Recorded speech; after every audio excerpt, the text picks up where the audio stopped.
Serbia without a king 865 to 926. After the death of King Chaslav in Serbia, there was no noble from the Ostrovojevic dynasty who could inherit the throne. King Radoslav and his son Petroslav were in Rome. None of the bands, local governors, were powerful enough to assert themselves over the other nobles, and thus, Serbia remained without a king. Each band sought to consolidate their rule over their respective territories, and lower nobles did the same.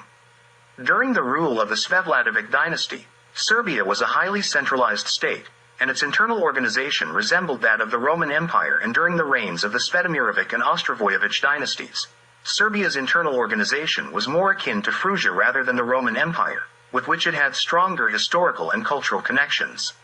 From the year 711 onwards, Serbia became highly decentralized, and the bands of individual larger provinces behaved as real rulers, acknowledging only the supreme royal authority.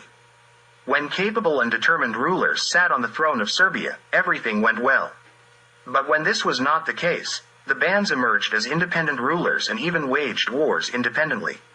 The supreme authority and supreme court, as per Serbian tradition throughout the times, were vested in the Vojni Sabor, military council. The Vojni Sabor consisted of all men capable of military service.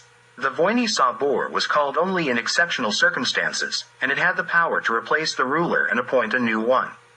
In times when there was no central authority in the country, it was not possible to convene the state's Vojni Sabor, which is sometimes also referred to as the Great Sabor. During the time when Serbia did not have a king, it seems that the Vojni Sabor, military council, was not convened either. Despite territorial losses, Serbia did not disintegrate into multiple independent states, which is a rare example in history. Instead, it maintained some form of unity between its territories.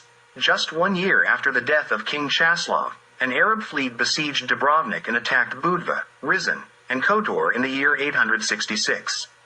This Arab siege of Dubrovnik lasted for 15 months, prompting these endangered Serbian cities to seek help from the Byzantine Emperor Basil I, 867 to 886. To send them aid, Basil requested that these cities pay an amount equal to 1 year's worth of taxes. This serves as strong evidence that the Dalmatian cities were then part of Serbia and that, from the time they were taken from the Byzantines until that moment, Serbia had no possessions in Dalmatia or any cities under its protection. Only after these endangered Serbian cities paid the requested sum did Emperor Basil send a fleet of 100 ships, under the command of the patrician Nikitas Orifos, with orders not only to drive out the Arabs but also to occupy the entire Dalmatian coast. Venice, a Byzantine ally, had already been attacking Serbian islands and coastal cities in Dalmatia at the same time as the Arabs. Since the Venetian attack began before the Arab won, the Serbian naval forces were engaged in fighting the Venetians. The arrival of a strong Byzantine navy led the Arabs to withdraw without a fight, and the Byzantines and Venetians jointly occupied the entire Serbian coast in the year 887. King Chaslav appointed a certain Domaji as the Zupan of the Croats, in Serbia, with the seat in Nin. Domagoj was not related to the previous Zupan, Tiarpamir, which means that the position of Zupan had not yet become hereditary in Serbia.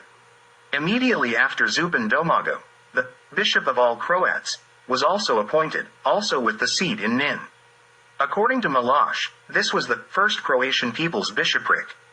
After the Byzantines occupied the Serbian coast and established the so-called Dalmatian theme, they placed it under the rule of a strategos with headquarters in Zadar. The Zupan of the Croats, Domagoj, did not want to submit to the Byzantines. He sided with the Serbs, and that's why the Byzantines deposed him in the year 867 and replaced him with their own obedient official named Svetoslav. At that time, the Arabs held southern Italy and Sicily. In order to drive the Arabs out of Italy, Byzantine Emperor Basil I and Frankish Emperor Louis II formed an alliance against the Arabs. For this war, Byzantium needed to send naval forces, while the Franks provided the ground forces.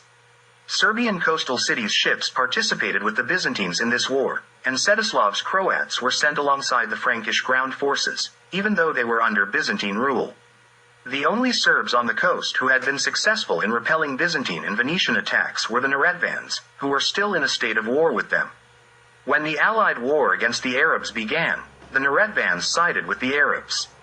While the Allies besieged the Arab stronghold of Bari in Italy, the Neretvans, with their naval forces, liberated a part of Dalmatia from the Byzantines and Venetians and, seeking revenge against Svetoslav's Croats, captured a large number of them with the intention of selling them as slaves and plundered their villages. Bari fell on February 2, 871, and the Arabs were subsequently driven out of Italy. The two allied emperors then turned all their forces against the Serbian Neretvans.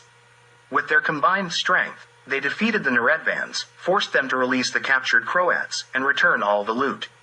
Afterward, the Byzantines and Venetians occupied the Neretvan coastal region and, together with the Franks, devastated Neretvan cities and villages. Until that time, the Neretvans had refused to accept Christianity, but then Emperor Basil forcefully brought priests and baptized them, along with some Croats who had not yet accepted Christianity. At that time, the Franks had also taken control of Istria, which had previously been a province of Serbia. A short time before that, the Croats in western Pannonia fell under the rule of the Franks. After the death of the Frankish Emperor Louis II, these Croats came under the rule of the German Emperor Louis, in the year 879. A certain Branimir killed the Zupan of Nin, Svetoslav, in the year 879 and assumed his Zupan position. In reality, Svetoslav was just an ordinary Byzantine official whose main duty was to collect taxes for Byzantium. Branimir, on the other hand, intended to create his independent principality.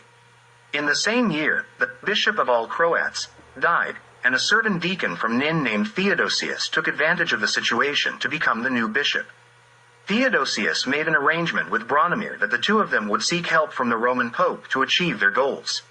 Since the entire church in Dalmatia was under the authority of the Patriarch of Constantinople, the Pope gladly accepted this offer and consecrated Theodosius as bishop. The new bishop for the Croats was under the authority of the Roman Pope, not under the authority of the split archbishop, and this marked the beginning of the religious separation of the Croats from the Serbs. After that, Zupan Branimir sought to create his separate state in a distinct Croatian territory. This was not an easy task because the Croats did not have their separate territories until then, and the Serbs were not willing to give up their land to create a Croatian state within Serbia. The Croats began raiding the lands of neighboring Serbs and coastal cities in their vicinity. As these cities were under Byzantine rule, they complained to Emperor Basil. Since he was engaged in a war in the east, he advised the cities to pay tribute to Branimir, which they had previously paid to him, in order to achieve peace until he finished the war in the east. At that time, the leader of the Pannonian Croats, Kosel, who was under Frankish rule, attacked the Serbs in Posavina and present-day Banija. In this attack, Kosel was defeated and killed.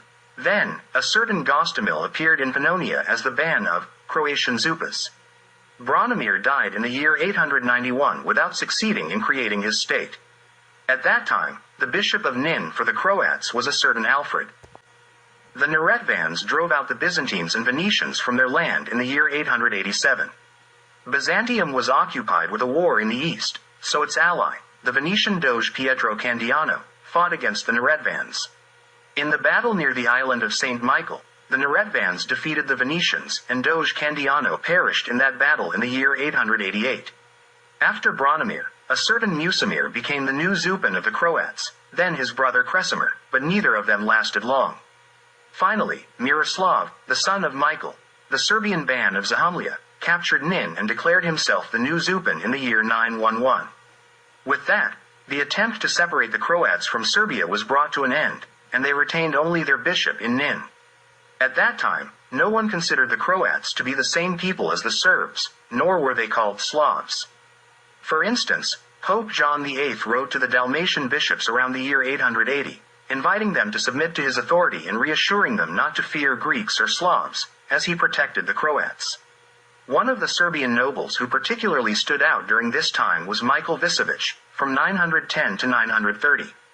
Initially, Michael was the Ban of Zahumlia, and shortly after assuming this position, he expanded his rule to the Principality of Trebinje, Dukia, and the entire region of Neretva. He was mentioned simultaneously as Duke of Slavonia and Duke of Serbia.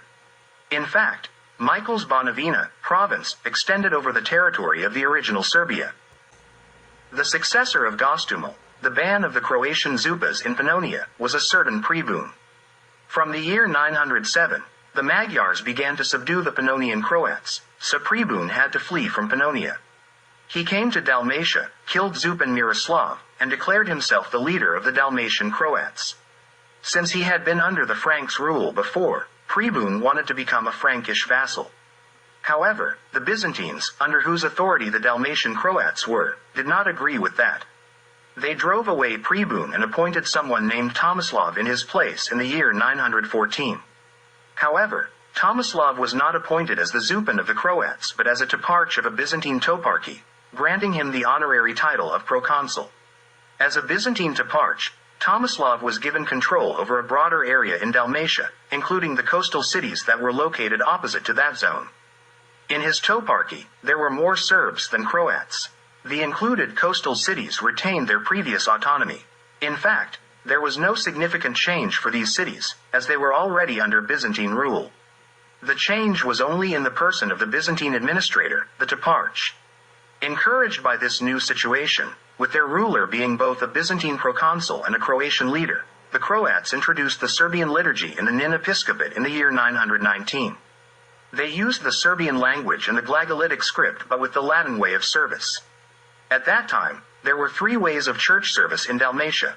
The Serbs used the Serbian language and the Slavonic script, the Free Cities used the Greek service in Greek or Latin, and the Croats served in the Serbian language but with the Glagolitic script.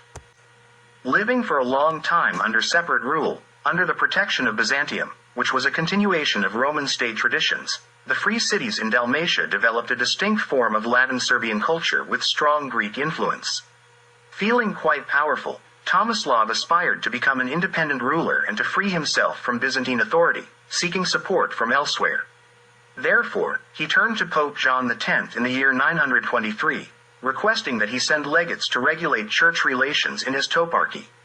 The Pope immediately dispatched two of his legates and sent letters to Tomislav, his neighbor Mihailo Visovich, who is mentioned here as the Duke of Serbia, and other nobles, inviting them all to a church council in Split in the year 925. Among the invited nobles, only Tomislav and Mihailo attended. Representatives of all three church groups from the then Dalmatia were present at the council: the Dalmatian cities, the Serbs, and the Croats. The council was conducted by the Pope's legates, and the main decision imposed by them was the prohibition of the so-called Slavic service, meaning the prohibition of using the Serbian language and script, including the Glagolitic script, in the church. Mihailo Visovich did not accept the decisions of this council, nor did any of the Serbs. Tomislav sided with the Pope's legates, adopted the council's decisions, and supported the ban on using the Serbian language.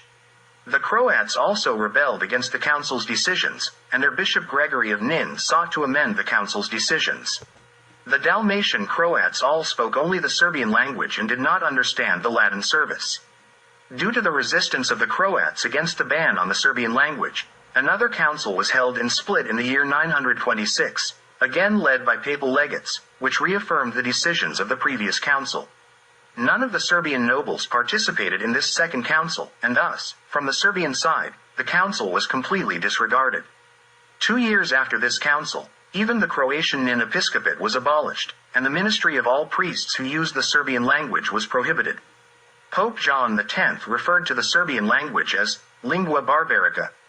The fifth point of the council's decisions forbade the Bishop of Nin from interfering in the affairs of other bishoprics where Croats did not reside. The Croatian bishop was placed under the authority of the Split archbishop, and the expansion of the territory of the Croatian episcopate was forbidden. Consequently, this bishopric was eventually abolished. From all of this, the Vatican's policy to separate Croats from Serbs at any cost to better subjugate them becomes evident. It was the ultimate outcome of the Pope's support to Tomislav, who never succeeded in becoming an independent ruler and remained a Byzantine toparch until the end of his life. All of Tomislav's actions were very harmful to the Serbs and even more detrimental to the Croats. At that time, Croats lived in 11 small zupas, mostly interspersed with Serbs, namely Shelbina, below the Chelbic mountain near Livno, Tezenta, Imotski, Pliba, Peshent, Paralisija, Berbir, Skradin, Nin, Tienin, and Sidraga. This last zupa was situated between Rijeka and Cervenica.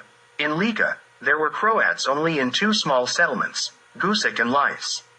There were a few more Croats in the small place called Metkovic at the mouth of the river Ziarmanja.